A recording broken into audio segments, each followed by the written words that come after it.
তারেক রহমানের ঘোষণা হইল বাংলাদেশের 2 লক্ষ মানুষকে উনি আইটি সেক্টরে ফ্রিতে প্রশিক্ষণ দেওয়ার ব্যবস্থা করবেন এবং প্রশিক্ষণ শেষে সার্টিফিকেট প্রদানের মাধ্যমে চাকরি দেওয়ার সুব্যবস্থা করে দিবেন।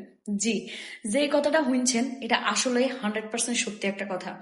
কারণ বাংলাদেশের মধ্যে মানে হাতে কলমে প্রশিক্ষণপ্রাপ্ত লেখাপড়া যেহেতু আগে আসিল না, সো এইটারে এস্টাবলিশ করতে করতে আমাকে হয়তো কিছুদিন সময় লাগবে। যেহেতু নতুন সরকার গঠিত হয়েছে, সরকার ধরিয়ে সবকিছু একদম উন্নতি করে দায়িত্ব নেব। তবে যে ঘোষণাটা দিছে যে আইটি সেক্টরে 2 লক্ষ মানুষের ফ্রিতে প্রশিক্ষণ দেওয়া হইব, একদমই সম্পূর্ণ ফ্রিতে বিনামূল্যে প্রশিক্ষণ দিয়ে একটা সার্টিফিকেট প্রদানের মাধ্যমে তাদেরকে চাকরির ব্যবস্থা করে দেওয়া হইব। এর চাইতে সুন্দর সুবর্ণ সুযোগ আর সরকার কি দিতে পারে?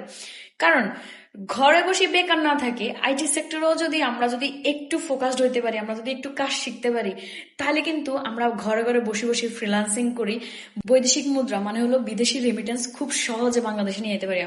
আমরা যারা ফ্রিল্যান্সার আছি তারা কিন্তু ঘরে বসে কন্টেন্ট বানানোর মাধ্যমে এবং বিভিন্ন ধরনের ফ্রিল্যান্সিং এর কাজ করি, খুব সহজে কিন্তু রেমিটেন্স যোদ্ধ হয়ে যেতেছি।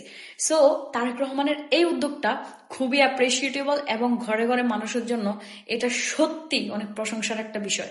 কারণ মানুষ বেকারত্ব দূরকরণের লাই এর চাইতে সহজ পথ বা পদ্ধতি আসলে আর কিছু হইতে পারে না।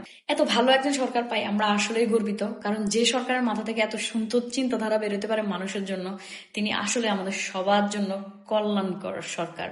সো আপনারা যদি আমার লগে একমত হইতেন তাহলে কিন্তু অবশ্যই কমেন্ট করতে ভুলবেন না, এবং ভিডিও যদি ভালো লাগে অবশ্যই বেশি করে শেয়ার করে দিবেন, আর আমার লাইভ বেশি করে দোয়া করবেন। আসসালামু আলাইকুম, আল্লাহ হাফেজ।